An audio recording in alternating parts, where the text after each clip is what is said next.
எங்கக்கா இருக்க? சொல்லுடா தம்பி. அர்ஜென்ட்டா 5000 ரூபாய் பணம் கொஞ்சம் வேணும். 5000 ரூபாயா? எங்க தம்பி ஒரு 5000 ரூபாய் பணம் கேட்டான். ஏய் சும்மா சும்மா காசு தந்துட்டே இருக்க முடியுமா? உங்க மாமாட்ட கேட்டனா திட்டுவாருடா. என்கிட்டயும் இல்லடா. நீ ஏன் ஒரு உதவாக்கற? உன்னை நம்பி யாரா பணம் தருவாங்க? ஏன்பா என் தம்பியை நம்பி நான் தருவேன். இவனை நம்பினா ஒரு பைசா கூட உனக்கு திருப்பி தர மாட்டான். என் தம்பி கிட்ட நான் கேட்கவும் மாட்டேன்ப்பா. என்னோடதெல்லாம் அவனுக்கும் சொந்தம் தான். நீ இப்ப கேட்க மாட்டேம்மா. நாளைக்கு நீ கட்டிக்க போறேன் கேட்டா நீ அப்ப என்ன சொல்லுவ? என்ன கட்டிக்கு போறவன் என்னையும் என் தம்பியும் பிரிக்க பார்த்தான்னா அவன் கூடயும் நான் சண்டைக்கு போவேன். பாக்குறேன் நான் இதை பார்க்கத்தானே போறேன். எனக்கு என் தம்பி தான் முக்கியம்.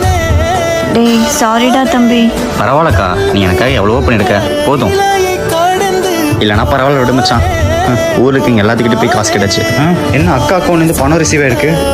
டேய் தம்பி 5000 ரூபாய் வந்திருக்கா? அக்கா அக்கா, ஆனா மாமாக்கு தெரிஞ்சா? அனுப்புனதே அவர் தான்டா. அவரும் பக்கத்துல தான் இருக்காரு. தேங்க்ஸுங்க மாமா, நான் ஒரு மாசம் திருப்பி தந்துடுறேங்க. டேய் உங்க அக்காவோடது எல்லாமே உனக்கும் தான்டா.